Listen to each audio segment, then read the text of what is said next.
Good afternoon, everyone. It's Wednesday, May 17th, 2023. The time is now 3:37. I call to order the Committee of the Whole meeting of the Birmingham City Council. Councilors, you have in front of you the minutes from our previous meeting of April 19th, 2023. Could I have a motion and second for approval of those minutes? I move for approval. Second. All those in favor, please say aye. Aye. All right, thank you very much. Minutes are approved. We do have 3 items on our agenda for today, and I will just call them up in the order that they are listed. This was one presentation that we asked to return to us concerning our facade improvement program, and our presenters this afternoon are Dr. Megan Venable Thomas and Mr. Corey Stallworth of the Community Development Department. And we've been asked to ask you to kind of stand close by the table. Chair right here, these 2 chairs.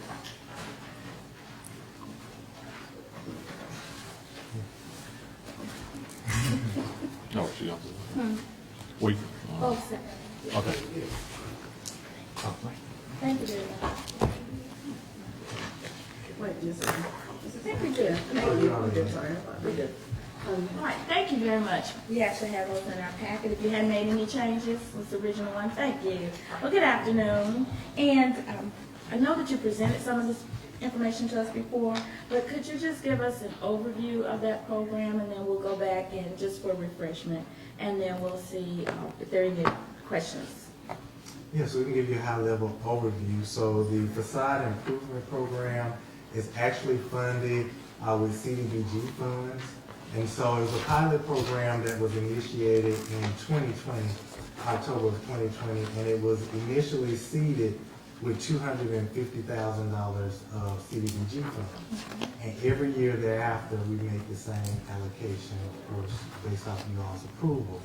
And so up until this date, we probably have processed about 10 projects and provided awards.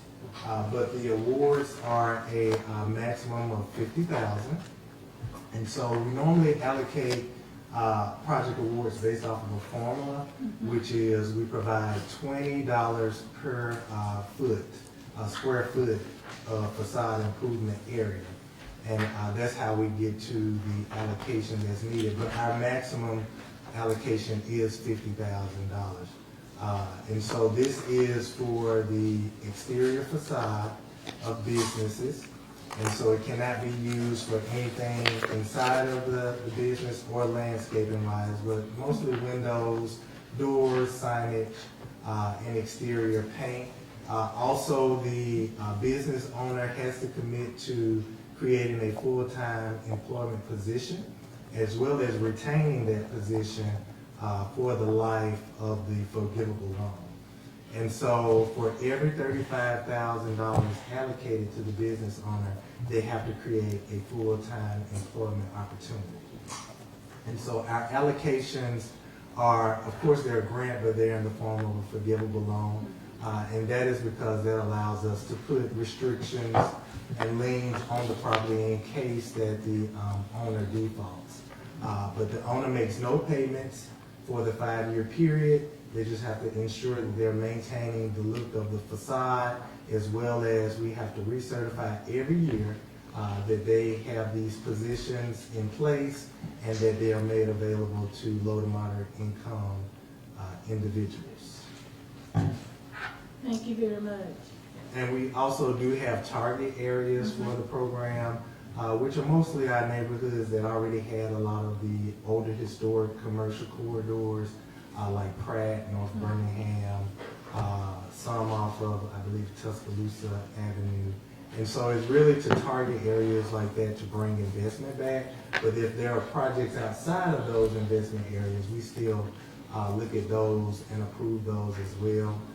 We're looking to form a review committee as a part of this so that these applications can be competitively scored. And so in the future, we saw it fit for this program to really move towards IEO, as they already have a pipeline and the capacity to really work with the individuals and provide technical assistance, and properly vet the individuals. And so we plan to move the funding to IEO and allow them to work with the business community to allocate these loans in the future. Thank you very much.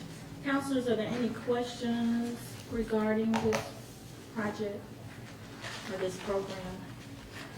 So Dr. it's Quinn? Just a general presentation, you guys Yes. aren't asking us to take any action. I think the only action is when they actually have the applicant come before you that is approved for the facade program. Which we do have some that will be on the agenda for budget and finance next Monday. I think we have probably about 3 or 4. It was just, it seemed like the council was very Sure. Yeah, positive of the program, wanted to understand the dynamics of it. yeah. So I think we recently approved some, and remarkably, I went by some of those locations and they were already done.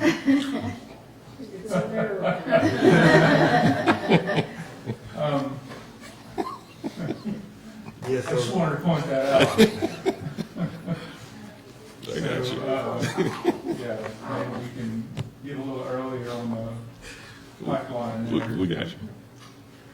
So, Dr. Thomas and Corey. Yes, Counselor Tay, go ahead. You're good, you're good, go ahead. It's the, so the information is, the program is open, and taking applications, right? yes. And so do we have any, information that we can disseminate through the neighborhoods, like, to people that are in? Yes, we do have our policies and procedures. And Portia, our project manager, she'll pass that out. And so that is something that they can look through to see if their project is eligible. And I believe it should have the link to the application online so they can go on and create a profile and put in an And application. one other question, what about Carline, in First City, Is that a target area? Because and you talking about that, you know, with Jackson, that restaurant Jackson? yeah, that is an eligible area. I don't think it's one of our target areas, but if there's a business owner that's interested, they can apply. I think Jackson would benefit from this. And the dog hunts, like, I want into this college. Perfect, that was gonna be, yes, I just said that for the record so they know who's speaking. I agree with you, that was gonna be one of my questions, if you all don't mind, I'll go ahead and piggyback on Councilor Tate's question. It's just how would a business know that this project is out there? Because we don't put out RFPs, it's meant, or they have to come to us. Yes, it's For on a this rolling opportunity. basis, and our link to our application is online. But that's one of the reasons why we wanted to move it to IEO, because they're better at marketing to the business community. And so they already have the listserv of people that they can email, so we think that they'll be able to take the marketing to the next level. It also allows us to combine our different types of resources, so places that they're investing in, businesses that they're building their offerings through some of the BOLD grants or other things like that that also might need a facade improvement or a small business loan. We really want to be able to be as effective as possible with all of our resources and tools, and so we felt like working with IEO from those conversations, and because of the deep knowledge and access that they have to that community, that they can really facilitate this opportunity in a way that can be most impactful. And obviously, we still manage it because it is a HUD federal grant program and loan program, but we'll be working with them to help lead and support that program. Perfect. Any other questions, Councilor Quinn? Yeah, so can you speak a little bit about our recent rejected application for new market tax credits and how this is tied to that?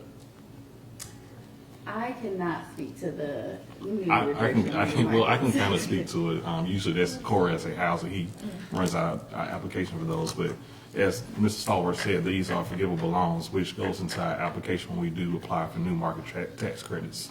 So the more the things that we can offer to businesses and small business or whatever that we do, that it's a forgivable loan, that is one part of the application process that we can add to when we fill out for our next run for the new market tax credits. even though they may seem small, they still add to the validity of the actual application. Yeah, I mean, that was something that, you know, was cited in our application as a deficiency, right? Right. Yeah. So we're trying to be very intentional to start doing more things that have that forgivable loan aspect of it. Even with the BJCTA, we can kind of tailor our next contract with them as a forgivable loan because we're actually offering a service to the community that they don't have to pay back to the city. Yeah, so that was gonna be my next question is like, in terms of, you know, having a successful application for those new market tax credits, you know, what are they wanting to see from us in terms of, you know, our level of commitment Yeah. towards these types of forgivable loans? I mean, do they give us some sort of? Yeah, IEO has an outline from the last application that we didn't successfully get, so, and I don't want to misspeak for IEO, but I think that is very good for us to have a conversation with the council so you can understand the expectations that when we bring these type of things to the council, it actually helps us for the future application. So Madam President, if you want us to add that to the next committee of the whole, just to understand how new market tax credits work. I know we're getting off the subject just a little That's bit. okay, but I think It's very important. It gives us something to have an opportunity to talk about in the future meeting. So if it's okay with the council, I would like to have that added. So we'll add Yes, ma'am. that. I will say, in that realm, we do have the opportunity to expand the pool of funding that we have for this particular program. We base it off of the amount of applicants we've gotten, really the demand, but if demand increased, and we, you know, working with IEO found that we wanted to increase that pool, we could. Now, I will say that then would maybe take away from the pool of other programs, so we might need to decrease the allocation towards something else. But that is an opportunity as we're thinking strategically about what our goals are. So just to kind of circle back, this isn't really a handout. We have a requirement that they create an FTE for each Yes. 35,000 Yes. of project. So maybe a FTE and a half for a full-scale $50,000 project. That's right, Yeah, so there is some direct return on investment. that's right. Hey, thank you. Any other questions? Just, Yes, Ms. Abbott? these, obviously this program is only for certain areas of town. Once those areas of town, I guess, are fixed up, is this going to move to other areas of town? Well, right now it's for the entire city. Those are just priority areas. And so So anyone, anybody can yes, apply? that's correct. Okay. so that's- And we have approved outside of those priority areas facade grants as I well. thought Woodlawn was, I'm sorry. I thought Woodlawn was one of the priority areas. I know we approved some facades in Woodlawn, but then I thought it could be contained in one of these that's listed. No, you're right. We have approved some that are outside of these priority areas, and they're really, again, just a guideline, not a requirement to specifically focus there. So if we have applications that are really solid and are able to meet all of the requirements, then we recommend the approval to you all to support them. Okay, and one of them, if it's in a historic district, I assume that they have to restore the facade to the historic appearance, Yes, rather than just absolutely. who do it up. That's correct. Okay, thank you. Any other questions? I did have one follow-up, and I believe you already said this. So part of the qualifications or part of the review of the application, it does include the design review committee. Let's say if you had, over in Osmore Valley, we have that particular committee that they look at facades and anything we put over there. So would that come under the Yes. guidelines? So if they're located in an area that's in a dedicated commercial district or design review district, they would go through that committee's process. And we're looking to stand up an internal design vetting committee that can even look at these projects beforehand. And we're also bringing on an urban designer that has a background in design, so that we can already nip, some of these projects in the bud if the design is not aesthetically pleasing or matching what the community would like to see. Very good. Yes, And Council the Tay? technical support again for people that get the facade grant. Yes. To help them, like, improve the facade. Yeah, and navigate them through how to submit the appropriate documentation for the application. So the technical support be ongoing or just be a one-time, with the urban plan? So it will be at the forefront of the project when it comes. But this will be an employee in our department, so they will always be available to the residents of the city of Birmingham. So like Councilor Quinn said, the FTE and a half, the full-time and part-time person. And so is it up to a certain amount or? Up to 50,000.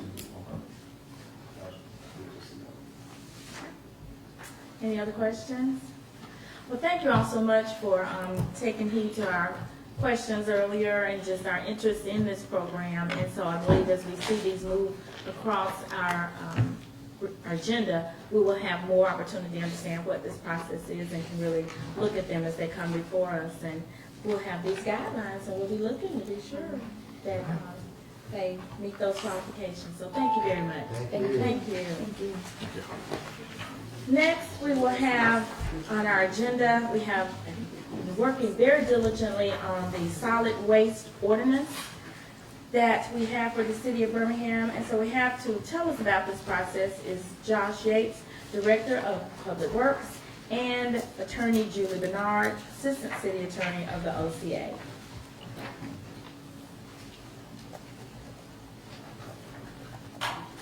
Thank you all so much. Yes, we just say. Watch your step.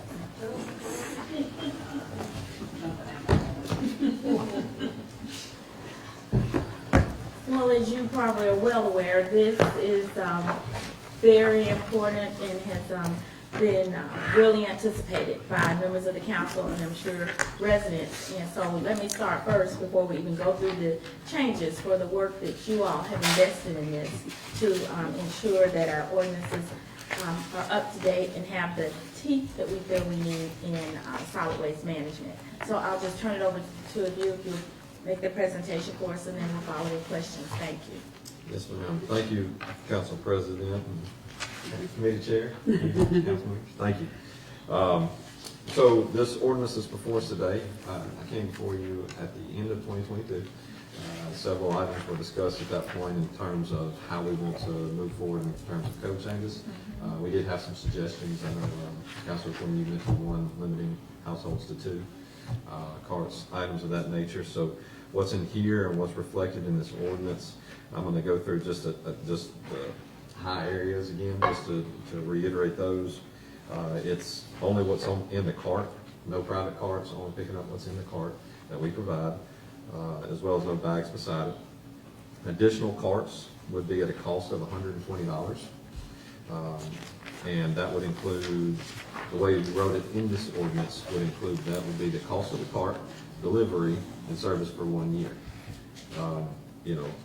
Thinking of sustainability and long-term, it gives us 12 months essentially to decide if we wanted to enact a fee for any extras, not necessarily the single-family residential across the city, but any extras, any businesses or fees associated therewith. That would be $120 would be what would cost for an entire year of service, cart, and delivery. Looking at the next item is garbage bag. That's an item that we remain in there. Removal from the curb within 24 hours after service. We also had theft and replacement being the cost of the citizen. There are some items there that would, if we damaged it or something like that, that would be something that would come back through a claim portion or through another sector from legal. Also, we talked about multifamily. It's defined in here. Multifamily is defined as 4 units that will service up to instead of 10. 10 units is a lot of units to service in carts, and really should have a dumpster at that point. Additionally, with multifamily units, The first one, just like a single-family residential, we provide the cart. If they have 2 units, they would need to purchase a second cart. If they have 3 units, they'd need to purchase 2. 4 units, they need to purchase 3.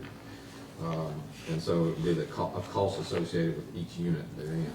Also, the cost is $120 per business that's associated with it. So the reason that's important and the reason we've got a lot of similar costs coming in is that on our cart routes that we're running today, there are businesses. We're finding out a lot of things as we roll these out. A lot of areas we've serviced in the past, a lot of areas maybe we shouldn't have serviced, and we're working to change that as we move forward. So as we're going through this, if a business isn't given a cart, right now the carts are designated for single-family residential. And our trucks are picking it up with an automated arm. They go by a business and they don't have a cart. Now I have to send a different type of truck out there to go get it. So it kind of defeats the purpose on the efficiency side if they aren't carted as well. So there's things that we've seen as we've rolled this out that we wanted to implement, and that's one of the major items we've seen is allowing the businesses, small businesses, on our cart routes that we currently provide service to, or have provided services to for years, to be able to purchase that cart to continue service. So those are the main items I had in here. Was Julie, did you have other items you? I think, just any questions, that y'all have. Again, I've tried to give you a roadmap as to where this came from because there are existing provisions here. There's an ordinance that Councilor Smitherman has been asking about, related to some other issues, and that has been worked into this. That, there may be a few changes to things that were already existing in the ordinance, like the time to set them out. Talked with Director Yates about that, and currently the ordinance says you have to bring your cans back in by 6 p.m. the night of the service, but we talked about that could be not practical if you work.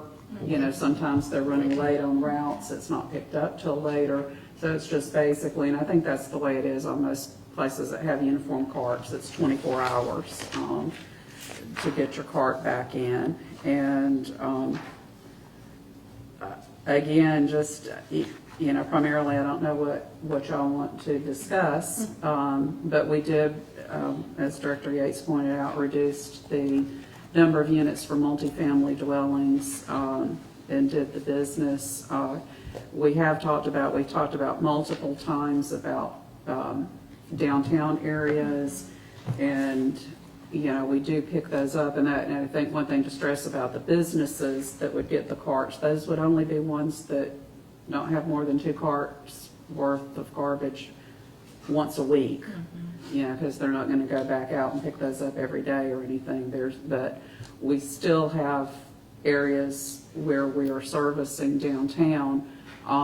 This ordinance is emphasizing that paper and plastic bags have to be inside the carts, but there is still going to be some transition, in areas where we don't have cart service at this time until we work some of that out. But But we have a date of November 1st in here that if you're on a cart service, you can't put anything out in a bag at all. So, one point is to have,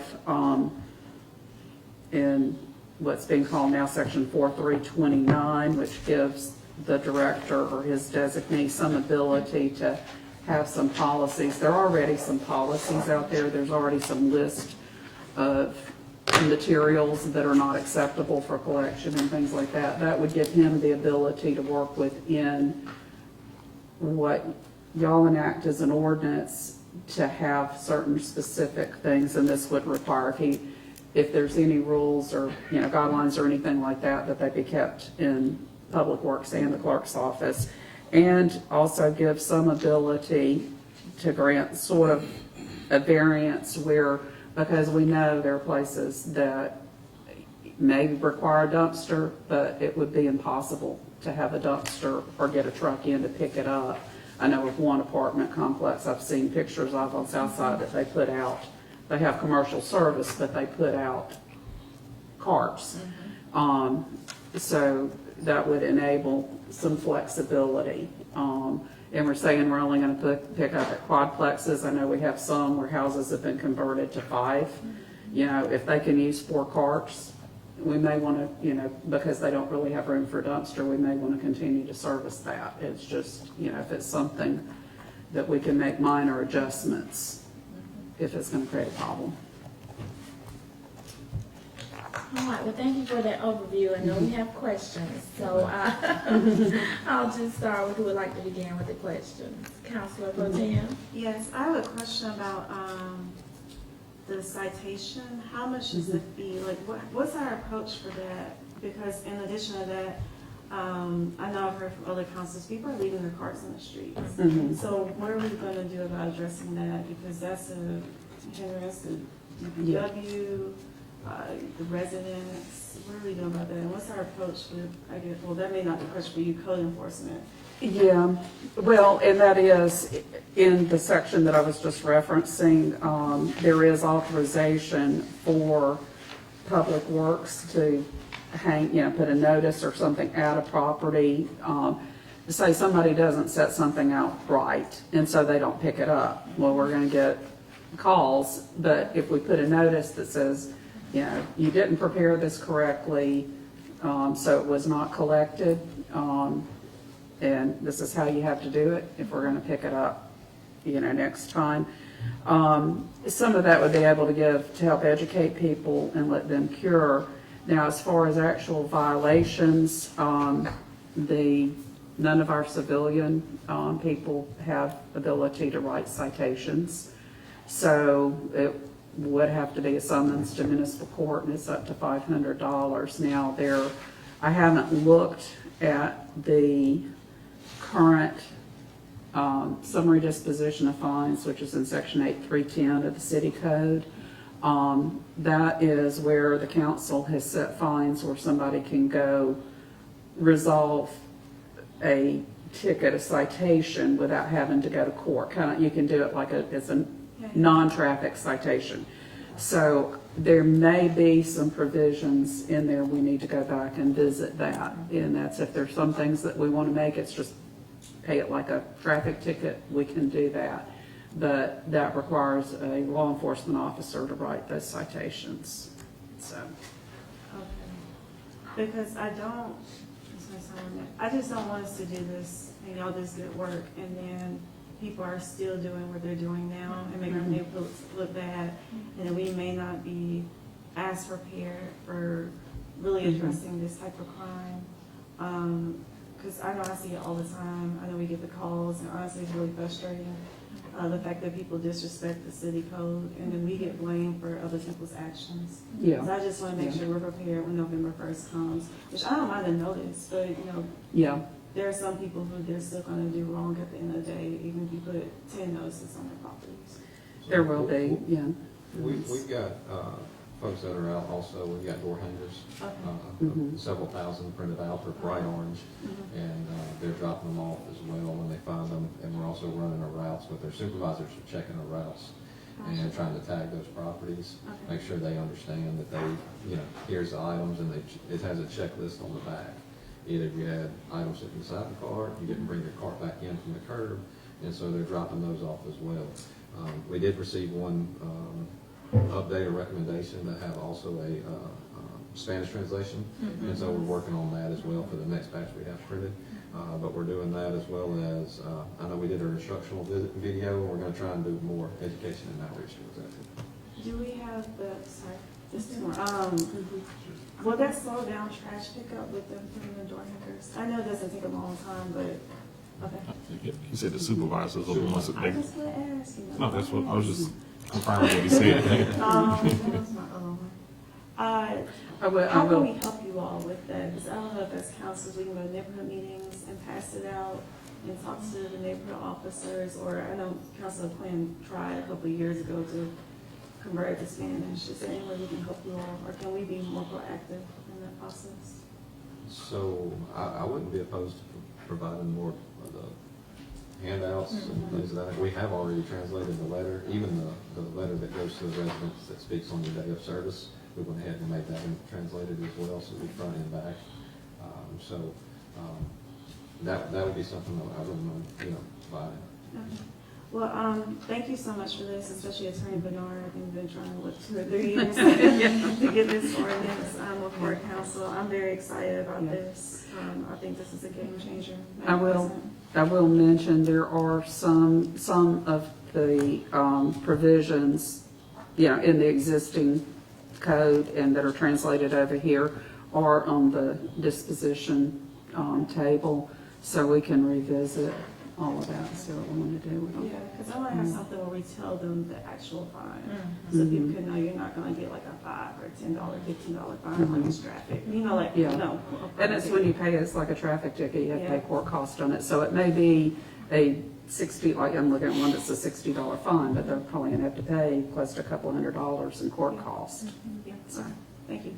Yeah, I think that's a great deterrent, because we all know when you think about parking in that handicap parking spot, you're gonna think about how that's gonna affect your purse, so, or your pocket.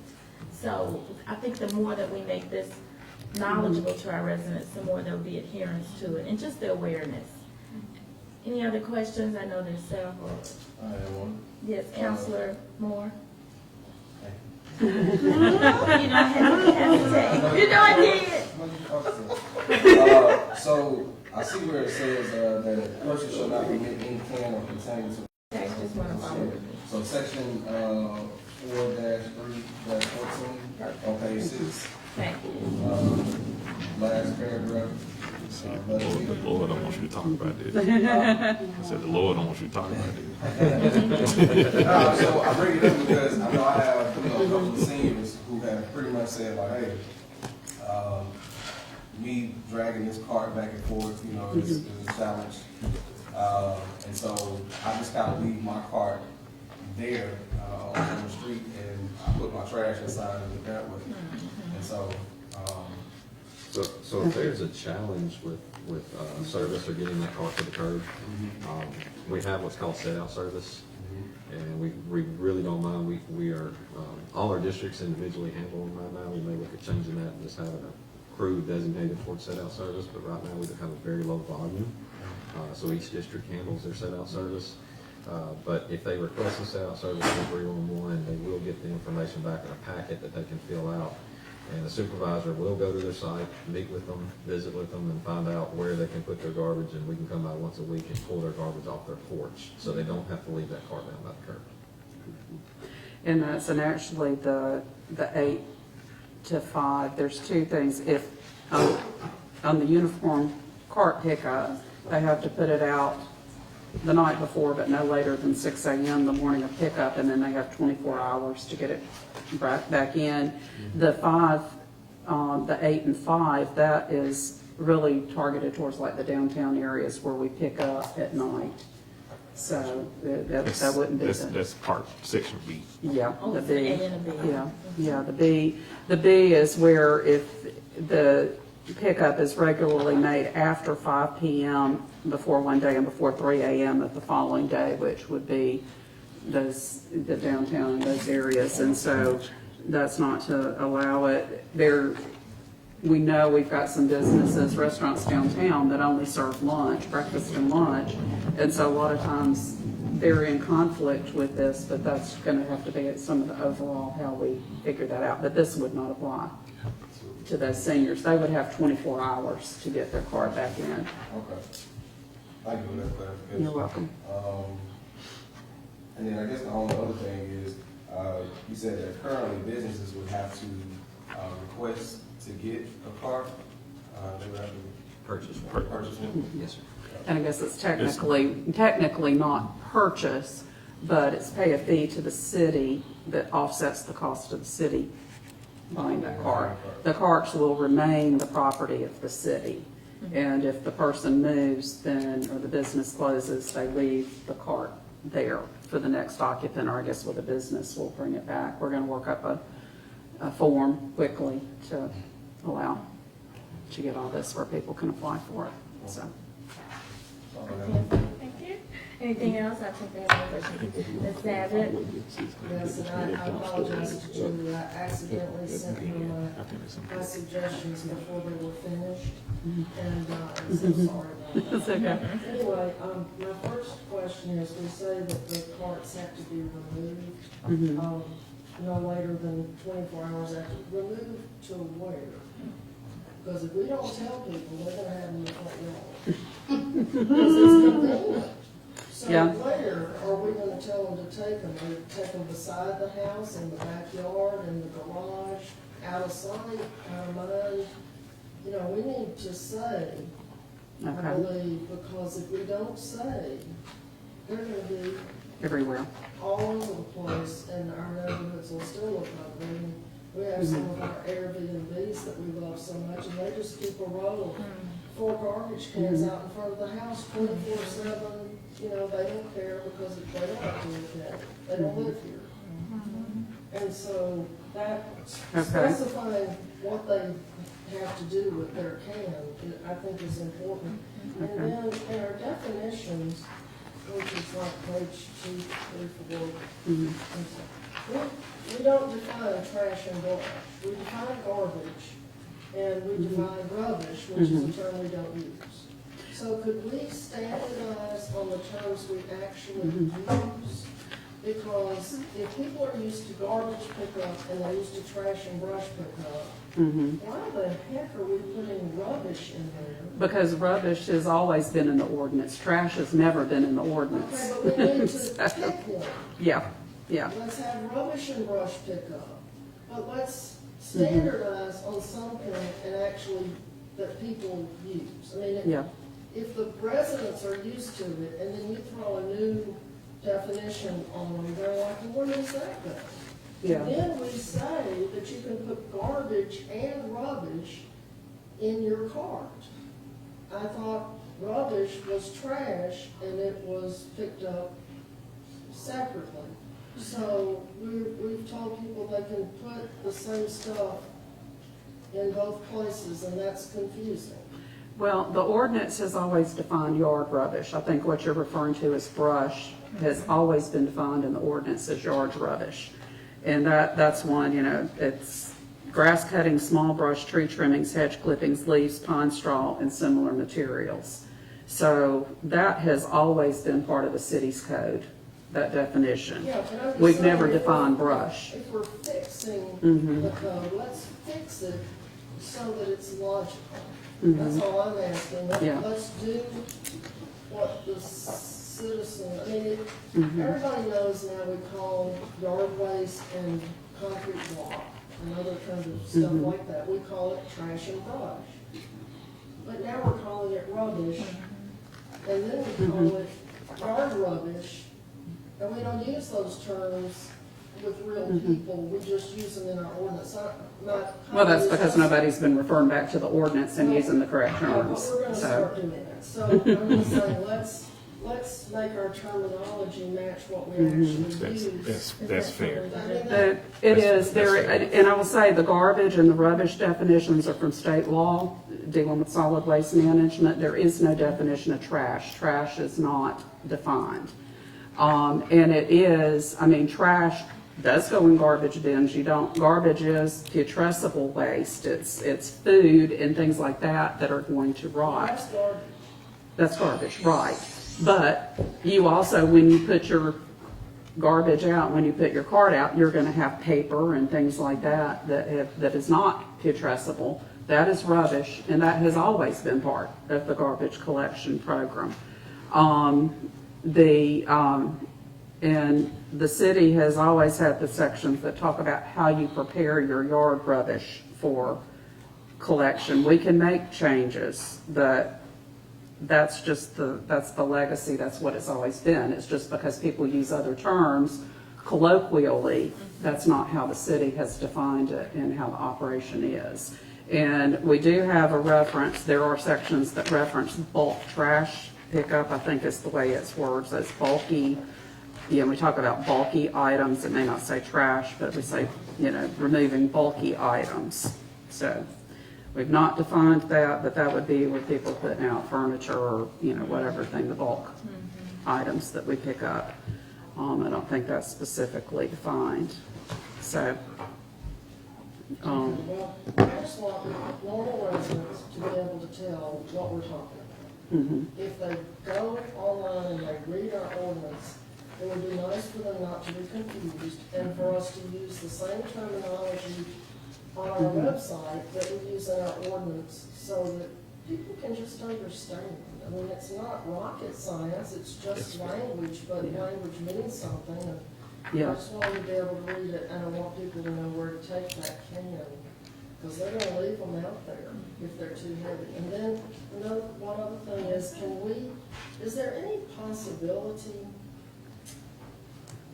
of having any smaller cans than 96 gallons for people who would not fill up a 96 gallon in 3 weeks? Because like an older person who lives alone is not going to produce these voluminous amounts, and they might be able to tote their cart if it was a 76 gallon instead of a 9, if it was smaller and movable. And I have to assume the truck could pick it up as long as it had that bar on it.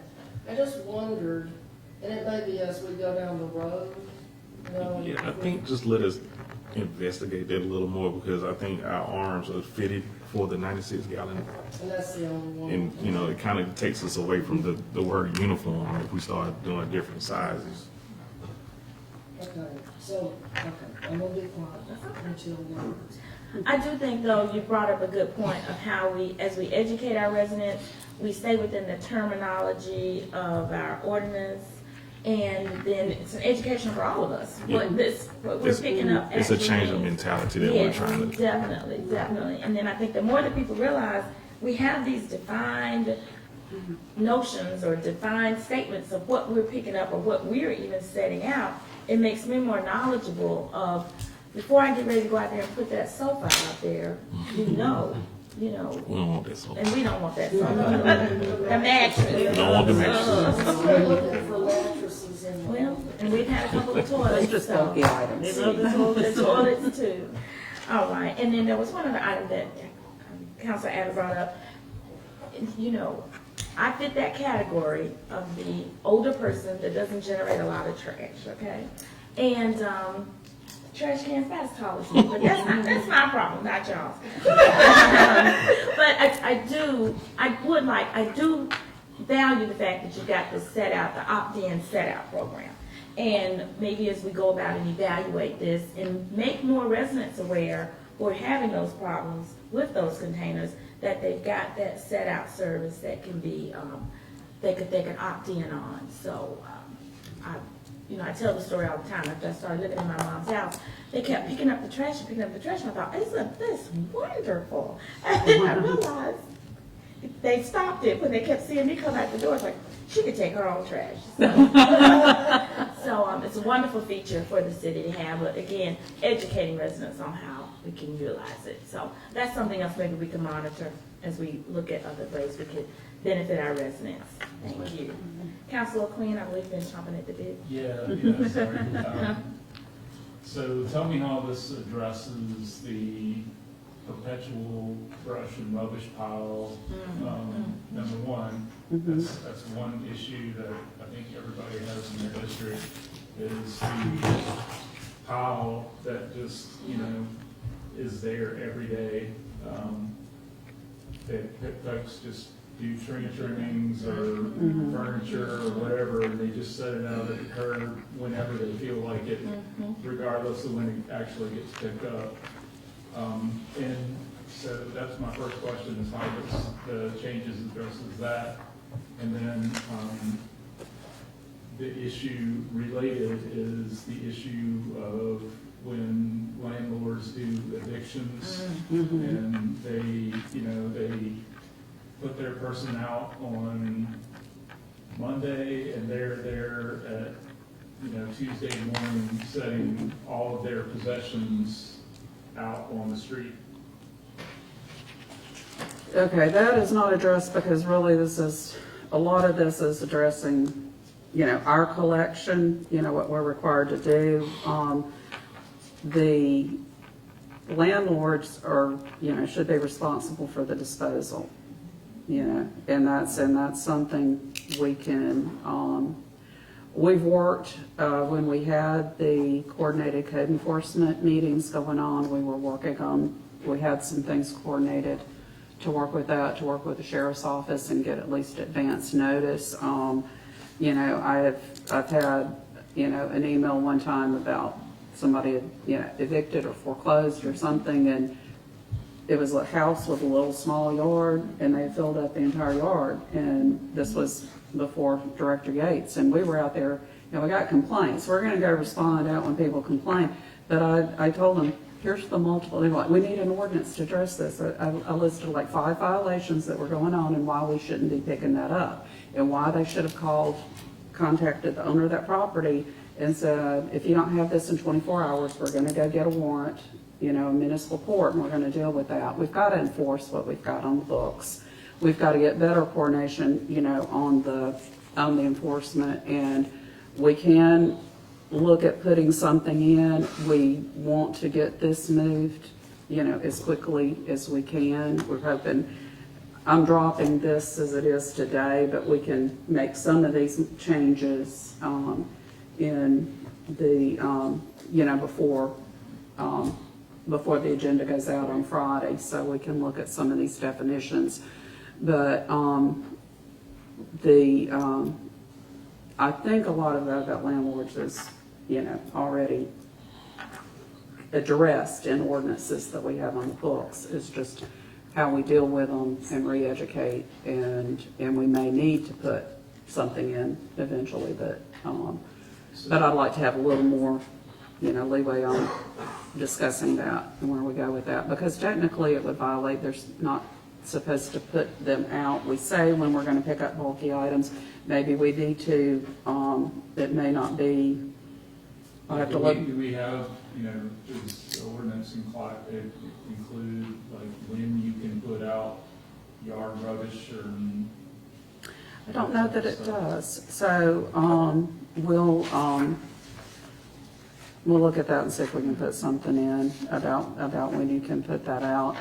So I just want to note, Yes. because I know the conversation, I'm sorry, Madam President, because I know we're really just talking about the actual trash collection part of it, and I think that's a different category that we're working towards to try and finalize. I don't want to slow down her efforts to make sure that we get the trash part taken care of, but we will have made a note for the bulk trash and the landlord part of it, because to Ms. Bernard's, Attorney Bernard's point, we have reestablished our coordinated code enforcement so they can start working on revamping the ordinances and having more communication between the different sectors and different departments to try and strengthen our code enforcement efforts. Okay, all right. Okay. So are we mandating that property owners use our cart? Yes. Yeah, so they can't go to Home Depot and buy a product that looks the same? That's why we have the city seal on it. Okay, all right. So I've got one situation, it's probably not unique, but in the Oak Ridge Park neighborhood, there's condos that when they were constructed, there was a condo association that was created there that the condo owners are supposed to pay a fee to the condo association to pay for garbage collection and other stuff. However, only about 40% of the property owners have actually paid into that. So the condo association is essentially defunct. Well, people are still living there, they still have trash. How are we addressing situations like that? So, I think I know the condo association you're talking about. We've had a couple of them that have come up in areas that we technically should not have been servicing. We're finding things like that as we're rolling this out. When there's 90 units on a piece of property, we shouldn't have been servicing. We're driving on the private roads or private parking lots to pick up garbage with, a 12-ton truck. we shouldn't be servicing that, because if we damage those private roads, it goes back to liability issues. So as we're finding these things, we are working with the homeowners association and others that may be in charge, or maybe whoever we can find associated with it. I have reached out to those and told them that we will continue to work with them until they're able to find the private service or find a way to handle private service. There's a lot of options out there. They don't have to go with dumpsters. There's other companies that are willing to come in and do service just like we do, and pick up in a container. But when it comes to that, it was really outside of our ordinance, and some of those HOAs, even though they are defunct, some of them are still operating as well. There is some opportunity there for them to re-engage their residents. But we've told them that we will continue to work with them until they can get their private service established. So we are still working with their homeowners association to pick up, still once a week, like everybody else in the city is receiving, that has the carts on those routes. But we are working with them. Or in the meantime, until they can find a permanent solution, will they be provided the hand carts? They have not been provided the hand carts, and that was solely because it was 90 unit. I believe that's the same one. There's two of them. There's one that's over 100 and one that's right at 90 units, and I didn't send them the carts because it's not single family residential. It didn't meet what we intend of the purchase of the carts, and so I didn't feel comfortable sending them out. Also, it was more than 10 units on one piece of property, which goes against the ordinance. So I just, when we found that out, I said we really shouldn't be servicing here. Let's make contact with them and see what we can do. In the interim, we've been picking up hand by hand once a week. When Director Yates first made me aware of at least one of those situations, I looked at it, and it's, condos where they're like 4 units, like row houses, townhouses, and 4 units per grouping. And, of course, my first thought is, well, each condo is individually owned. But then when I looked at it, it actually doesn't comply with the ordinance, because the ordinance has always said, define premises as a parcel, or piece of property that's, with intent with dwelling units. And we say we don't pick up if there's more than 10 dwelling units currently on a property. And when I looked at it, it's one parcel with all these units on it, and so it doesn't comply with the ordinance. So, It's a tough situation, but we're working with them to try and help them get to where they need to be on that. Yeah, and getting back to Councilor Smoothman's question, just in terms of general penalties, for, I'm interested in us kind of spelling out what that's going to look like. Yeah. To be honest with you, I didn't, go through this word for word, top to bottom, so it may be, is there anything specific? I did add a provision that says if you fail to do any duty, like where you're required to have a dumpster or whatever, if you fail to do that duty, or you violate, a provision, you don't comply with the provision, then it's punishable by the general provision in city code, which is 116. That's the way it would be anyway. Section 116 basically says that if you fail to do something you're required to do, or you do something that's not allowed, then it's subject to the penalty. The penalty is up to $500 per violation per day, and or 180 days in jail per violation per day. And that's the the maximum penalty that municipalities have for most municipal ordinance violations. I referenced the summary disposition table, which is at section 8-3-10 of the city code. And that is where the city has authority under the Alabama Rules of Judicial Administration to set fines for things that can be cited on either a uniform traffic ticket or a uniform non-traffic ticket. And we do have certain things that are set out in there. Of course, those are mostly going to be, like I said, it may be 60, maybe 100. maybe, you know, like parking tickets are in there, $15, you know, whatever. And except for parking tickets, you have to pay court cost, you know, along with paying the ticket, just like you would with a traffic ticket. You know, the difference is, do you want it something that somebody can go down to the magistrate's office, you know, go down to court and say, I plead guilty, and pay a fine and court cost, and they're done? Or is it a type of thing that you want them to have to go to court and have the judge determine a penalty within that 180 days?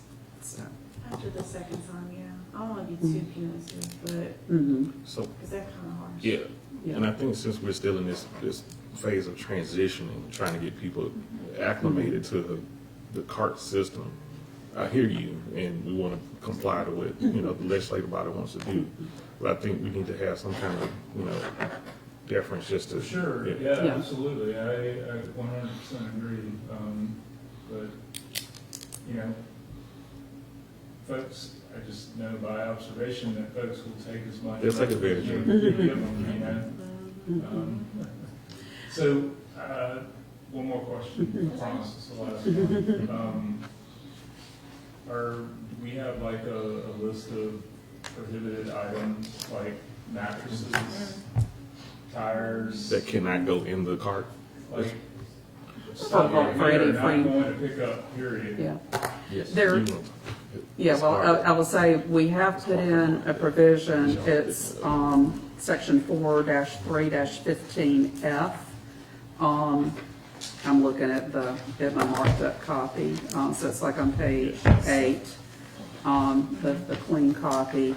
And that's one thing that we're saying, I know Public Works already has a list on this, these are things that would not go in the cart, but, things that would be hazardous, dangerous, flammable, and we list things, propane bottles, tanks, fire extinguishers, oxygen tanks, fluorescent bulbs, etc. And there is a list of that prohibited waste. I think some of the things I'm hearing are concerns about bulk items that are set out, and if we, you know, I'll defer to Director Gates on that. If we don't, that would be something that he could have a list, but maybe we would want to spell out in here. And again, this can go forward, you know, just because you adopt an ordinance doesn't mean it's the end of it. We can amend, you know, along the way. I was also going to point out in that section following it, I did put in a provision G to address some of the concerns. It's already not legal to do, but this emphasizes it and puts it here, these places we know. I think it's mostly been probably in Councilor Abbott's district, maybe some, you know, Councilor Quinn's, where people build these wood frames out on the sidewalk and just leave their carts out there all the time. They say there's multiple reasons why that's already not legal, but this, We never remove. yeah, but this puts that, I mean, there are other places in the code that address that, but this puts it where it's there. It's collected into the same pots, so everybody sees it. So.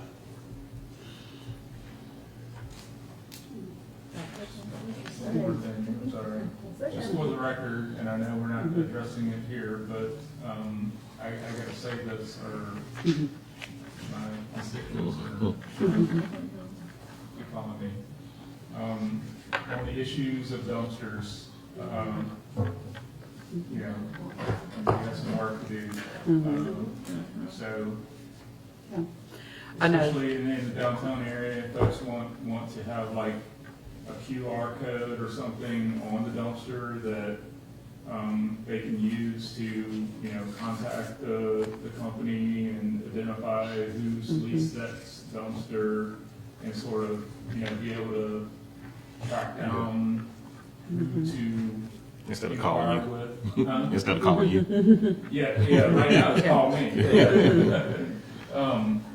But, you know, the same types of issues that we see happen with that we're concerned about with our carts happen with dumpsters. And that, you know, there are provisions that have always been in the code that, you know, have not been dealt with, meticulously. And, one is you can't put an alley, a dumpster on the sidewalk, between the sidewalk curb in the right-of-way or blocking an alley without having first been granted a right-of-way use agreement by the council. We know there's dumpsters out there that, there's no right-of-way use agreement, pretty certain of that. So if they're gonna have a dumpster and it's gonna be in our right-of-way, not on their private property, but in our right-of-way, they must get a right-of-way use agreement, or else we could develop a program for permits, where the council has an ordinance and we, and it can be done administratively. But nobody has a right to just put a dumpster out on sidewalk in an alley or anything, period, without having that approval from the city. Right, and then once it's full, you can't set garbage beside it or on top of it. Yeah, and you can't, I've worked with a situation, somebody contacted, I wound up with a call that, they park in a parking garage downtown, and where the dumpster kept getting put, you couldn't see oncoming traffic to pull out. So, we had to work to get it removed. We've had situations that people have completely blocked alleys with dumpsters, and in the past, I've known of Public Works, we've had that dumpster pulled, and we'll tell the company, you can come get it at the landfill. It's sitting out at the landfill because it's blocking the right of way. You can't do this. So we can deal with that. And the other provision that's always been there is that they are required to keep the area around the dumpster clean. And, it, keep or cause to be kept free of garbage and rubbish, the area immediately surrounded the, the containers, I'm just going to generalize, and it should at any time become so littered, unclean, or unsanitary, and that person be so advised in writing by or on behalf of the Director of the Department of Public Works or the Health Officer of the county. That person shall within 24 hours thereafter place or cause to be placed that area in a clean, sanitary, and unlittered condition. And it's unlawful for anybody to fail or clean or cause it to be cleaned in that time. And each condition, each day, is a separate offense. So that's always been there. That's always, that's something that we need to make sure that, that we're addressing. Okay, thank you. Thank you. Yes, Councilor Tay. Just what I wanted to say, everybody pretty much has already said. But what about these, and I hear what y'all was saying about, and these, I'm gonna jump on this dumpster situation, and I'm gonna use Fountain Heights as a prime example. 'Cause we just got an email about an apartment complex in Fountain Heights yesterday. So what about these repeated offenders, all these people that have had multi-units in these neighborhoods for years? And can't nobody make me believe that these people are not aware of the ordinance for the city of Birmingham. What's the plan of action to hold them accountable? Because a lot of people are maintaining, they have property managers. And then like sending their residents letters and sending the property manager letter, sending the owner of the complex letters like, this is not gonna be tolerated. And it is just, again, a problem in our neighborhoods. And that's something that we need, and I know what email you're talking about, and I have spoken with a couple of people about that. I was trying to figure out exactly what the situation was, and I'll talk with you, later about that. But that, again, is part of, improving our code enforcement procedures. And with all of this, I think probably we can develop standard letters that would be sent for those situations. They'll be given a time to get in compliance, and then we would begin proceedings. There are also situations where that might, become an issue to, to address their public nuisance abatement, or, So I'm talking with, the rest of the team in OCA. We'll, some of it may be case by case, but we'll work on that. And then one final question, Madam President. Yes. And also, even though some of the cars have already been distributed, so was any of the cars go out, like, that you identify like who live in the residence, where they Spanish speaking residents, because I know I've gotten some issues and some complaints from some of the constituents that they tried to tell, their neighbors that, hey, you can't do this, but they don't understand what they're saying. So what's the plan of action to go back and send, maybe letters in Spanish speaking to where the carts have already been distributed? So where the carts are already been distributed, we can look at that, especially with this Recollect program that we entered into contract with, Routeway and Recollect. We're going to be able to have a much broader notification system, and we'll look at that and see what we can do on the 44,000 carts that are already out there today. Moving forward, though, the next phase will have English and Spanish translations, because we don't know. We don't know, which household does speak English versus Spanish. But what we'll do is we'll look at that, and also, we're also in the process of reviewing our routes as well. And, as we optimize our routes, some of the days of service may have to change in order to optimize it. We're going to try and minimize that as much as possible. But when we get to that point, new letters will likely be sent out. Keep in mind too that the time of service changes a little bit. Running with the automated truck takes longer than running with the truck with the two people collectors on the back. So we get a lot of calls for missed garbage at 2 o'clock while the truck's still out till 5. So keep that in mind as well. But definitely we'll look at seeing if we can find a way to educate those residents. So would it be helpful to, when you visit the next phase of distribution, to send the letter in both English and Spanish in the cart? Yeah, he said it's on both sides, it's English and Spanish on the. Next phase is addressed. Yes, ma'am. Council Pro Tem? Yes, Council Tate brought up a good point, because we've been on a lot of phone calls about that from our residents. But I was thinking if we could look at the census tracts, or even pass numbers to see which districts and neighborhoods have a huge Hispanic population at first, and so we can narrow down, so we know like districts 5, 6, 9. Do you have a lot of people, Hispanic people?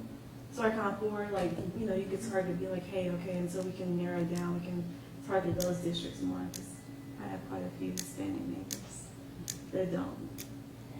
Yeah. I think it'll help us if you just let us know that, because sometimes I know, sometimes the census tract doesn't tell you the full story. Or something with demographics. I got you. Yeah. And then with the set out services forms, I don't know if this is like a written rule, but like I've tried to get copies of them to give out to the elderly, and they wouldn't give it to me. They said that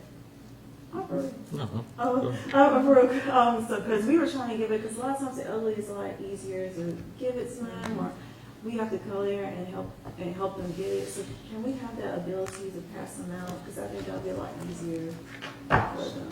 So the reason we've been reluctant to just hand them out is that I'm really pushing an accountability track. And so with our secret fix system, if it's requested through our 311, my Birmingham 311, not Beeham 311, there's a record of that. And so it holds us accountable. I can see, where our customer service team has gotten requests where they've sent the letter out. So if we just hand them out, I don't know who has the paperwork. I don't know whether it's turned back in. There's really no record of it. But if it goes through my Beeham 311, I'm gonna get it right now. When it goes through that, I have a record of it, and so we can be more accountable towards it. Where if we're just handing out sheets, I'm not seeing them. Like if they're mailed in, who are they mailed to? Are they mailed to City Hall? Are they mailed to Public Works? Are they faxed somewhere? If they come through a fax machine, I don't have record of it.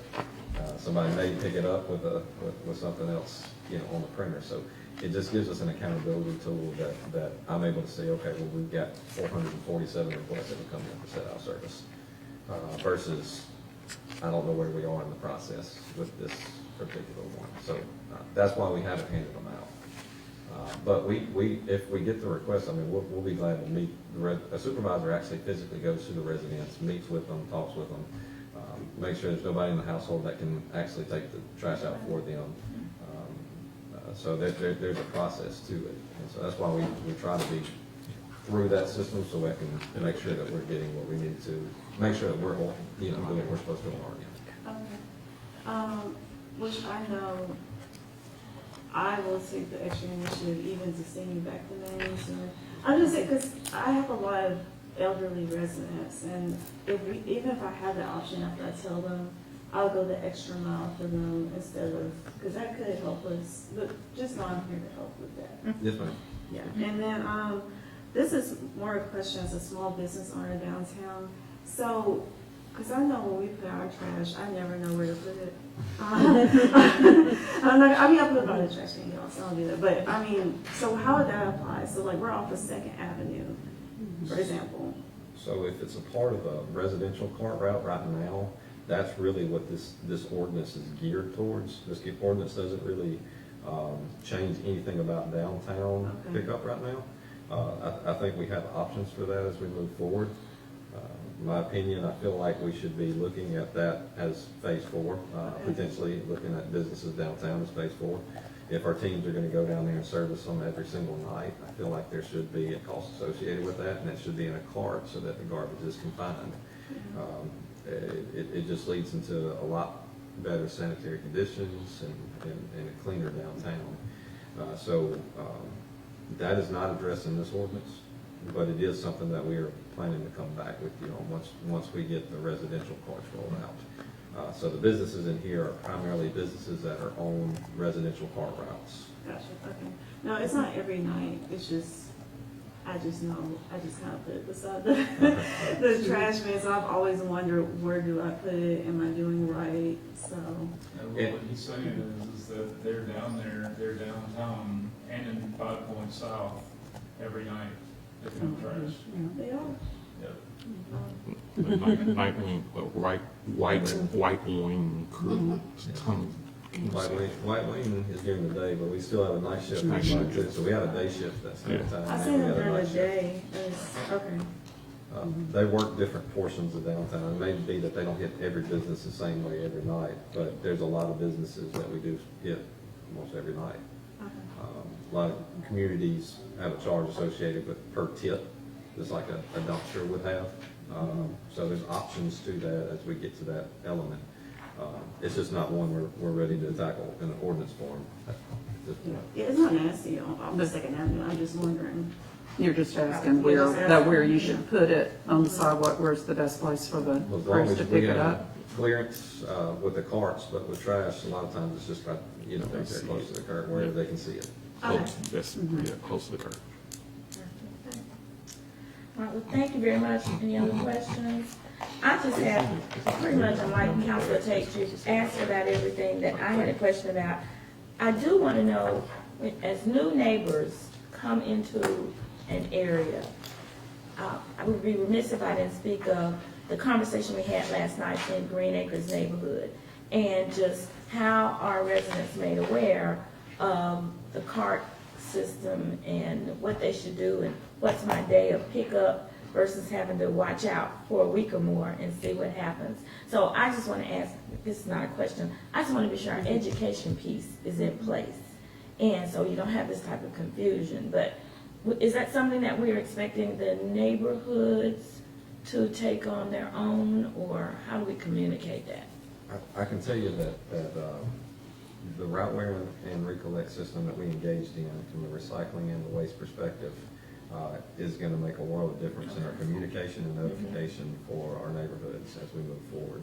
So one of the things we're kind of waiting on still is we're still waiting on final trucks to come in for the ASLs to roll out the last phase of residential.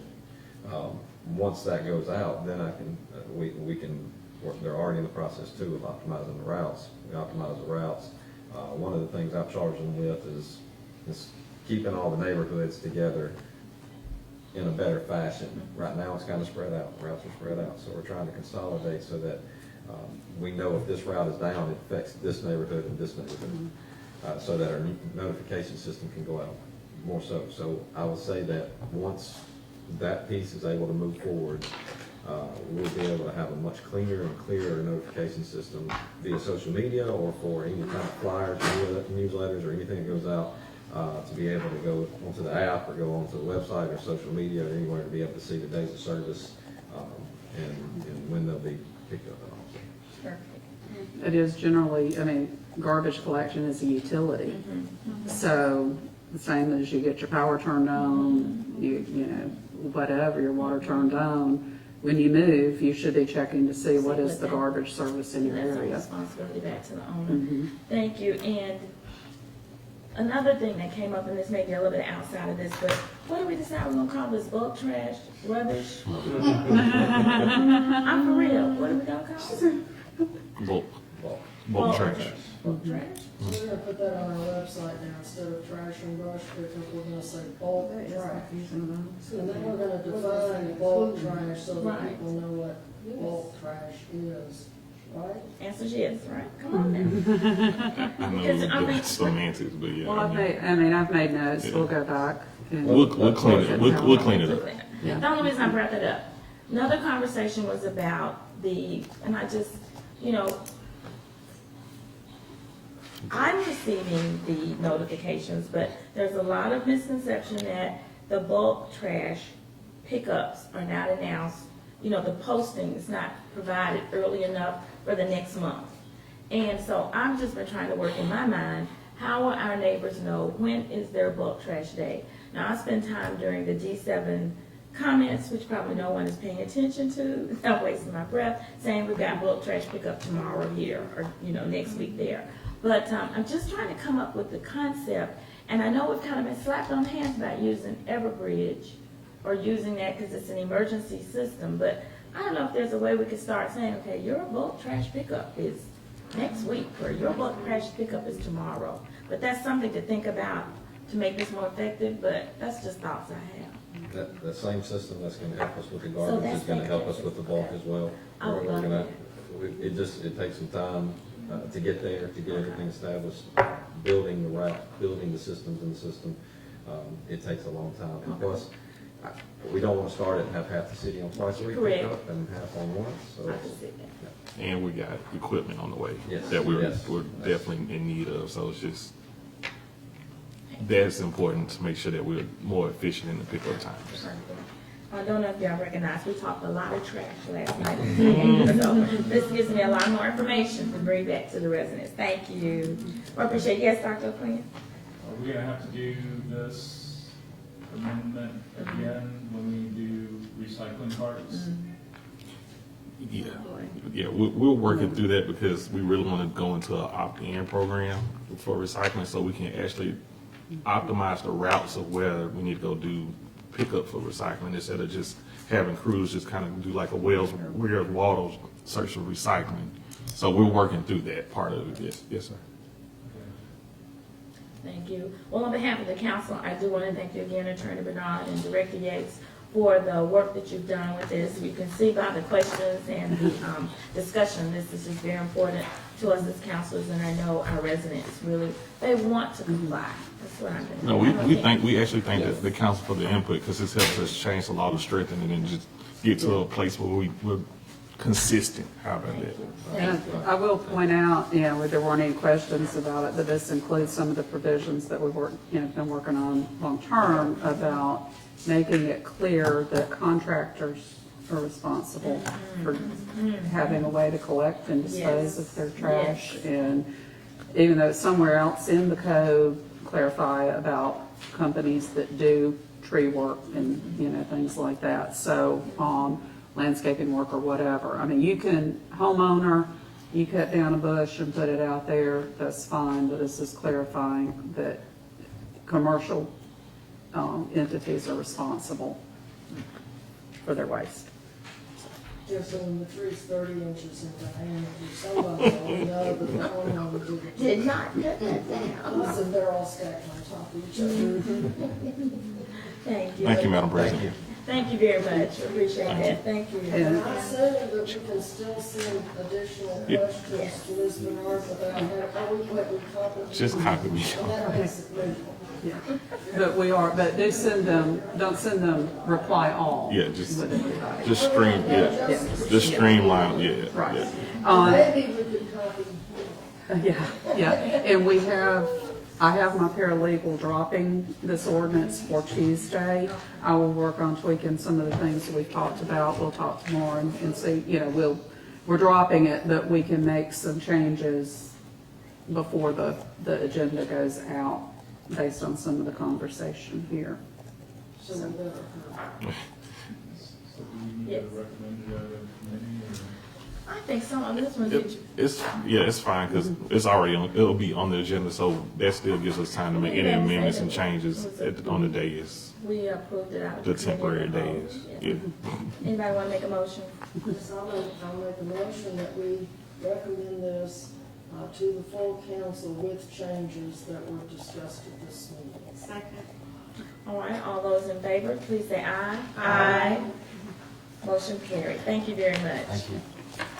Our last agenda item, well, next to last, we have on the new business, is a presentation by the Birmingham Jefferson County Port Authority by Executive Director David Russell. And Mr. Russell, I probably should have let you come before this one because we know we're going to have a lot of interest in that ordinance. So, good afternoon. Good afternoon.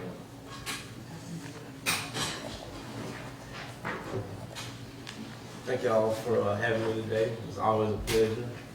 As you all know, the Port Authority was created from the council. So it's like we always come at home, kind of talk to our parents. And some of the best things you all can ever do for us is leadership. So looking at our second slide, you see a new face, Charles Williams. That's someone that Councilor Quinn appointed to the board. And having great leaders is more important than the funding, because without the great leadership, without the right leadership, we will not be able to deploy the funding as needed. So we want to appreciate you all for staying engaged, appointing great leaders to the board, and teams allow us to deploy our efforts. As for the quick history, we went on this several times. Just want to highlight, in one time in 2006, the port itself, one terminal alone, was handling between 12 to 13 million tons of throughput a year, which is a huge volume. And just as the BJCPA ecosystem, on the next slide, just kind of want to identify our purpose. A lot of people think, what do we do? What's our purpose? What's our goal? Our purpose is pretty simple: support economic development, increase tax revenue for the city, increase jobs for the citizens. Our goal is to be self-funding. We don't want to continue to have to rely on the city and the county and the state for funds. We do want to get self-funding. And throughout the presentation, you will see a project that kind of help us get to that point. And just to remind you all, we do have a bond issuance authority. So once we get self-funding, we can activate that bond issuance authority and pretty much finance our own projects. The next slide is Birmingham Port Terminal. Just to give everybody an idea, a reminder how big this port is. It's 6 terminals, 614 acres, which is a lot of land, a lot of traffic out there. The current state, which is the next slide, is a study that Dr. Darabi did in 2021. And this is about 5% capacity, 2.2 million tons a year came through that year, 1,400 barges, 21,000 rail cars, it's 147 direct jobs, and that average payroll, the annual payroll is about $8 million a year. But 2023, this year, they're projected to be about 4 million, so almost double, and that's just because of the new activity with the coal. Our region is real privileged to have not just thermal coal, but metallurgical coal, and that's still a high demand across the nation. As for the next slide, the total economic impact, this is still based off that 2021 information. At 5% capacity, the economic impact of the port is $128 million. It's about 1,400 indirect jobs. So basically, when material arrives or import or export from the port, it has to go somewhere. So when we use barges and rail cars. So once you break it down into trucks, those are additional jobs that we create around the region that has to be supported, or it is supported through the port. That economic impact on that piece is $86 million in payroll. And Dr. Ravi also showed that for every dollar we invest in the port, it will generate an additional $4. And also an investment in the port will help out with new market tax credit. Because a lot of urban cities does not have a port. So just showing that on the application, identifying that, will support and make us more aggressive and provide us an advantage that a lot of other cities outside cannot have. But just looking at how we're located geographically, a lot of people don't even realize we have a port, and I'll get into that a little bit later. But as for the depot warehouse, the project, warehouse project, on the next slide, this is the P3 agreement we've been talking about for a while. We're still in permitting department. Our last obstacle will be trying to figure out the hydrogen. They need a fire hydrant out there.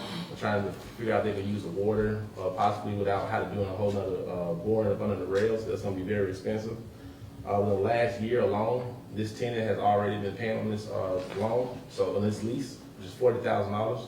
So it has been paying off, so we have been receiving funds from this for the last 12 months. And just to get this project done, of course, we wanted a DEPA grant, but it was a reimbursement grant. So the county came back and gave us $840,000 for the bridge loan to put this deal together, so we could help, create this partnership with this P3, group with WACO. And we have paid that loan back since then. So we are in great standing. So we're showing that, hey, we give some money, we can do what we say we're gonna do, and we will give it back to you. So that's a great, just a way of showing how other organizations have been working with us and bringing the county back to the table. The county previously has not been engaged, but just showing the board and having these conversations and coming to you presenting and coming up with an idea and a project and a way to fund it, they have believed in us and they have funded our ideas also. The next phase, once we do get this warehouse constructed, we'll love to expand it because there's nothing fancy. It's just our first project. It's 4 walls, a pad, no restroom, no office space, no overhead crane. We'd love to kind of expand this facility, add additional 50,000 square feet, and it turns like more of an intermodal facility. With this intermodal facility, we can be more efficient on the cargo that we process and diversify our cargo. That's another issue that we have. I'm gonna kind of explain a little more. We're still in the bulk commodities and really trying to diversify the port. It's something we really need to focus on. But just to give you an idea of what this project will cost, it's about $19 million. It will bring in additional tonnage, about 187 to 200,000 tons a year. And just adding an additional 50,000 square foot to the existing building that we already have coming up in place. And our revenue about $1.7 million a year. And that's enough money to kind of service some debt and provide some revenue back to the authority. So we still can start issuing that bond authority so we can finance our own projects. And on the next slide, future project. This is something that we kind of want to assist the city in, removing blight, bringing more projects online. As of right now, from a whole as a state, Alabama has an all-time low inventory for product, for land, available land. So there's a lot of projects that come to Alabama, that come to Birmingham, that we cannot place because we don't have availability. And this Roundhouse Finley project is a prime example of what we can do. And especially since the governor expanded the Growing Alabama tax credits. So utilizing that, and she expanded to include port authorities. So utilizing that and understanding that that property is right off Finley, minutes from the interstate, is in the middle of the community, so there's a workforce right there that's available. I think the unemployment rate in that area is about 5% within a 20-minute drive of that warehouse. It's connected to the rail, and all the rail in Jefferson County is connected to the port, and it has access to a rail spur. So theoretically, a company can locate at the port and utilize this facility and never have to put a truck on the road, at least not initially. Maybe at the end for the final mile, because we just can't get around that. But putting this warehouse, or just having the site available so we can recruit different companies to come for advanced manufacturing, and leveraging the fact that we have 7 OEMs in the state, 13 OEMs in a one-day drive. In Birmingham, you can touch 35% of the country within a one-day drive. So just leveraging that, that's a huge selling point in itself. You see what's going on Day and Payne, warehouses going up, and we can also do this on Finley and just kind of create a logistics hub with more opportunities. Ask a question about that? So, it's really interesting, and, although, it's in an industrial area, the folks who are sort of rail aficionados, definitely know about the Finley Roundhouse. So there's like this whole, contingent of folks out there who've been interested in seeing this structure preserved, even if it means, putting it back into use. But it's very unique, there's not, from what I understand, there's not too many roundhouses left around the country, Right. So, but from that point of view, I think it may actually qualify for like, historic renovation tax credit potentially. I mean, I know those are extremely competitive, but it definitely, the growing Alabama tax credit, maybe the one that makes more sense, but in any case, I just wanted to throw that out there, that it's a significant structure, that, you know, a significant amount of people in the community care about and would like to see preserved. Right. And it's in District 9. Not only do they like to see it preserved, and see grass. Yeah, that's right. Norfolk Southern heard from me last year. Okay. Miss Waters actually lives on that corner, and it was, you know, the grass is extremely high back there, so. Yeah. And they access their yard, there are older people that access their, you know, to go in their house to their backyard, so, I mean, you know, growing up around there, I remember the roundhouse, you know, being active, so. Is it CSX or BNSF? The Norfolk Southern. Norfolk They Southern. own, yes. And one time it was on the city condemned list. It doesn't have a roof on it now. So trying to revitalize, I'm not sure how much that would take. But of course, they still own the property. And we're just trying to entice them with Growing Alabama tax credit to say, hey, if the Port Authority owns this property, we can apply for this tax credit and do something productive with this property. Something that'll put it back in purpose, something that'll allow citizens to have employment and create more taxes for the city, instead of just sitting as is, dilapidated, blight structure, housing vagrants. They're really just bringing it back to life and just bringing more traffic to that side of town.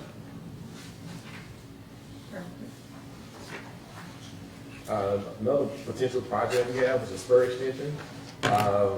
With a lot of the congestion on the railways, this would be an amazing opportunity to house more rail cars at the port, so they're not always blocking the railways, get them offline so they can, for some of them, repair. So the port does have a rail car repair shop. It will create about 15 more jobs, about 200,000 tons additional rail spur there. On the next slide, the return on investment on those couple projects, just on $15 million in general. This is once again Kevin Durazi, the state leading economist.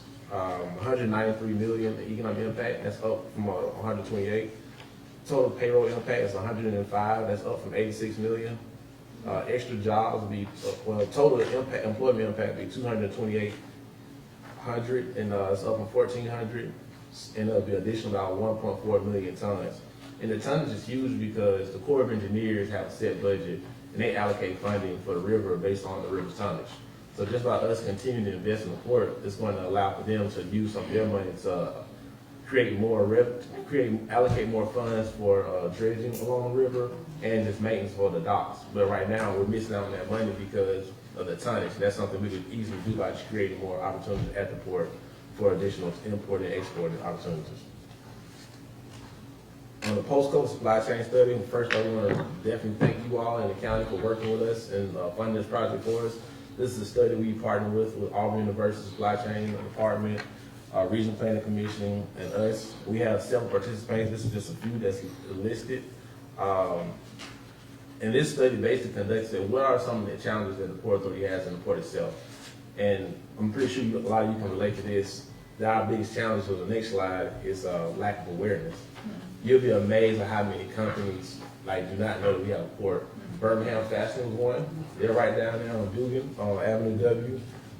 They're the largest Phillips head screwdriver and producer in North America, located in Ensley, Pratt City. They know we have a port, have access to rail connected directly to the port, and they can utilize it, especially with a lot of this office back onshore. So when we bring back companies to the States for manufacturing, and people are trying to realign their supply chain, understand that we have this rail infrastructure, understand that we have this port, that's a huge component, a huge selling point, and it's connected to the seaport, Mobile.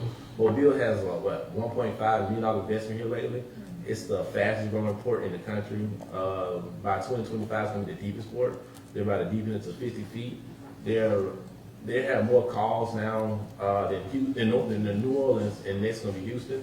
So when ships come from overseas, like Asia, they used to go to Houston, New Orleans, then come Mobile. So it wasn't a great selling point for companies when it comes to distribution, because that lead time is going to be like another 3 weeks. But now they're coming to Mobile first because of the Panama Canal. But once they hit Mobile's going to be landlocked here shortly. So what's the next spot's going to go to? They already extended the rail to Mobile, to Montgomery, to support the Hyundai plant, the Amazon plant. They have a cross-dock facility, but only Montgomery can do so much. They don't have the rail or the highway infrastructure that Birmingham has. They can't reach the population of the rest of the country like we can. So that set us up prime location for more business to come here, more tax revenue, and just take advantage of those opportunities. The second challenge we have is the lack of commodities, diversity. We're dealing in bulk, there's a lot of pig iron, coal, clinker, gypsum, oats, like oatmeal. There's a lot of oatmeal coming to the port from Canada. Trying to figure out how to do more containers, how to get more break bulk, just instead of just bulk, and diversify the portfolio. So if something happens to the economy, then we have ways to pivot, and those people are not going to be displaced. And lack of maritime certifications. There's not a federal destination out there to kind of help people to get those jobs. The federal government does have a program, and it just has not been an entity to apply for that. And that's something we're looking into, seeing how we can support the terminal operators with getting the right training on board so our citizens can take advantage of these jobs. These are great paying jobs. We're talking about coming out of high school with $53,000 a year. And I don't need to come out of high school with $53,000 a year. But nowadays, they definitely need it. It's a great opportunity to get employed, especially the cities on the west side that's right there located at the port. But once again, the port is connected to the rail, which is throughout the whole county. So it touches everybody's district, everybody's county footprint. So with that being said, not only are you going to have big jobs or extra opportunities in North Birmingham, you'll have on the west side, the east side, and on the south side. And kind of going to showing you the overview of the DECA grant, the economic impact of that. And this is something that our authority has led charge from on the state side, trying to corral all the inland ports, because we weren't the only recipients of that money. It was a $5 million pipe. We received $840,000. Decatur and Morgan received $2.2 million. Clark County, Lauderdale County, Greene County, Sumter County. Those are several people that received money, and it's not just concentrated in one side of the region of the state. It was throughout the whole entire state. So now we corral all the inland ports to go back and ask for that fund to be reallocated on a reoccurring basis. So we want to make sure that that money is going to be there. So once again, this is us trying to figure out other ways for funding. So we're just not asking the city and the county for money all the time. We have different pots. And then once they create that program, which Director Boswell said was a great program, all the money, it was 9 applicants, 8 got funded because they ran out of money. So it shows the demand, and it shows that $5 million deployed is going to return at minimum like $9 million in economic impact. So that was just from like on an annual basis. So going forward, it's going to be a huge opportunity for other ports and us to kind of look at and be more strategic on what we do for development. Or we know money's coming down the pipeline, we can say, okay, we got this project on the shelf, we could possibly leverage this money coming down, use it to get a capital stack, new market tax credits, or even, especially on the port side. So the port is eligible, once it qualifies EDO, to apply for new market tax credit for only port authorities. That's another $5 billion that the administration, the current federal administration has put out there that does not compete with what the city's applying for. That's just more money that we can pull into the pot to do developments, to kind of help spread and leverage some of the revenues already coming in that we can actually help with economic development. And going back to the next slide, which is the Growing Alabama tax credit, having this opportunity to get site work ready, level out land, redevelop properties, just bring sites up to date, especially with the brownfield conversation that's going on, legislation. I think it passed the House last week. The state's going to hopefully have an incentive for people that own brownfields to bring that forth, have some cash to kind of help with the remediation process of some of that. Combining the Growing Alabama tax credit with the brownfield legislation is going to be a huge win for our region. You look at West Jefferson County, there's a lot of green space, but it's not a lot of developments because a lot of that stuff has contamination concerns. So if this is a concern, they're not incentivized to see if it's a real issue or not, because if they find out it's an issue, then they got to deal with it. So hopefully this program, this brownfield legislation will allow for them to be incentivized to bring that land forth. We could use economic tools like the Port Authority to kind of help support, bring some of this available land back online, push development, bring more jobs, and help out with that workforce participation rate also. And coming to the international port slide, just a reminder that it starts here in Birmingham, but it doesn't stay here always. We're supplying a lot of countries, so our port is dependent upon not only just industry here locally, like a SIPCO, like U.S. Furnace and Fairfield, but it's other countries that depend on our port. Because of the metallurgical coal that we have, we try to transport. So once again, want to appreciate you all for your investment. Appreciate you all for continuing to be engaged with us. We would love you all to come out on another tour, especially when this warehouse is up. Groundbreaking, ribbon cutting ceremony, just kind of publicize. We will need help with that. So once the warehouse get up and running, we'd love to kind of help publicize what Birmingham has to offer from a logistics standpoint, especially banking on what the airport is doing with the air cargo shipping. All this stuff is going to intertwine together. It's going to make us more competitive as a whole. Very good. I know that Dr. O'Quinn has a question for you, sorry. Yeah, so a couple of questions. In terms of the Growing Alabama tax credit, my understanding is that you have to have a member of the state legislature sort of sponsor that application. Have you guys identified some? So we're trying to identify the project first. So we are conversing with Norfolk Southern about their roundhouse to see if that's something they would like to put forth. We will have to have control of the property. And just getting, coming to release property they've had for years, always a tough conversation. But them having the confidence in us that we will return it and showing them what we've done with Waco at the port. Once we get past that, I think we'll get somebody sponsor would not be that big of a challenge, I don't believe. So have you been able to make contact with them or? Yeah. Okay, all right. The other question is what is the city of Birmingham doing to help reinvest in the port? So Currently, we get $125,000. $125,000. $125,000. That's been our post-COVID funding. Pre-COVID was at $250,000. Having that, and this is why it would take us so long for us to finish the warehouse project. We just haven't had the funding. Like we're doing a $2 million project with $250,000.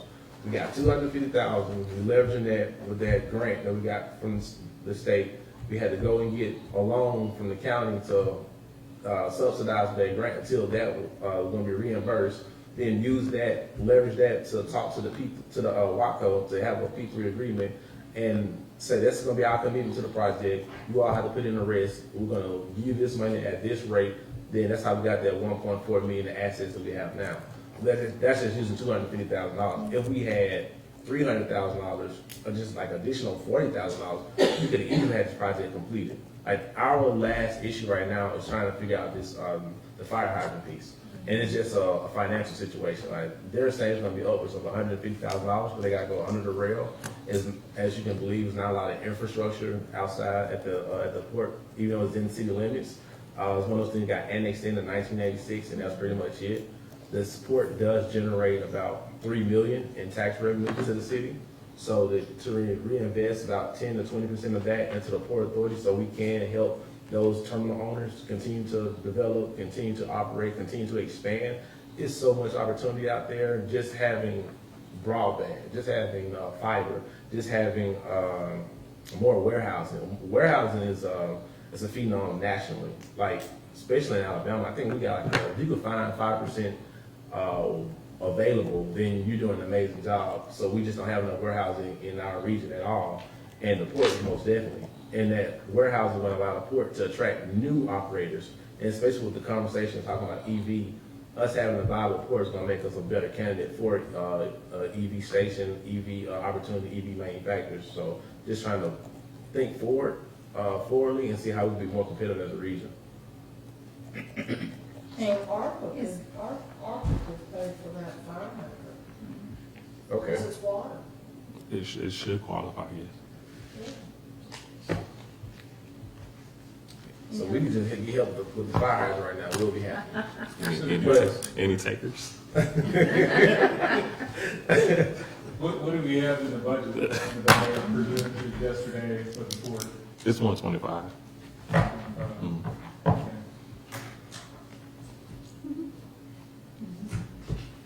Okay. How much is the fire? Very good. They said 150. Yeah. 150. This is gonna benefit us all. Everybody needs to be. You go to council. Well, I do want to thank you. I know we appreciate the update and coming back and letting us know what's going on at the port. And I had a lot of interest in the progress of the warehouse and what you're trying to do with that project.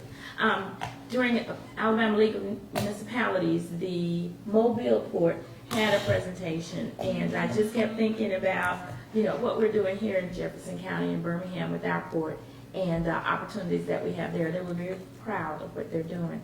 And I'm just happy to see that you're falling in sync with some of the same things. You don't have the water inlet that they do, but the rail, I think they just kept stressing how that is truly beneficial. Did you find that same? Yeah, the water piece is cool. It's a hidden gem. It's a great discussion subject, but the real development piece will come from the rail. Because we have 3 classes on the rails. One of those rail lines being BNSF. They service the whole West Coast. So you can service from Birmingham, you can touch Port of LA, San Diego, and Sacramento. And those 3 ports receive 45 to 40% of the country's imports. And BNSF is the first east that it comes. Birmingham is the first east that it comes. So Finley, to be more specific, is the first east connection to those ports. So that's where it stops, Finley. So you can come from Finley, hit Norfolk Southern, CXX, and serve the whole East Coast. And that's why you see, you go by Finley, see all those Teslas, that's in the one facility. And we can have something like that for different commodities, different products at the port, and expand upon that. So that's just one opportunity they have, and they're definitely being more aggressive. So BNSF has been with us about different potential opportunities, because they want to be more intentional about leveraging what they have as far as this rail line, because Georgia can't compete with that, Tennessee can't compete with that, Kentucky, Mississippi, no one can compete with us. We're the first east that they come. As for the state docks, they was here maybe 3 weeks ago. They came up to see the port. So they're definitely engaged. And we got to give them credit, because they are definitely keeping us in conversation and keeping us on the top of mind about, okay, well, with this opportunity on the pipeline, we're going to try to help direct something to Birmingham. They understand that Birmingham is going to be the key. We are the economic engine, despite what people think. I know they say Huntsville is the biggest city. We're the economic engine for the state. It is what it is. So just really relying on Birmingham, capitalizing on the infrastructure we have, the people that we have, and just really using that to leverage the whole state so we can be more competitive. So the port is local, but it's more of a regional conversation that we have when we're talking about the port. Very good. Thank you so much. Any other comments, suggestions?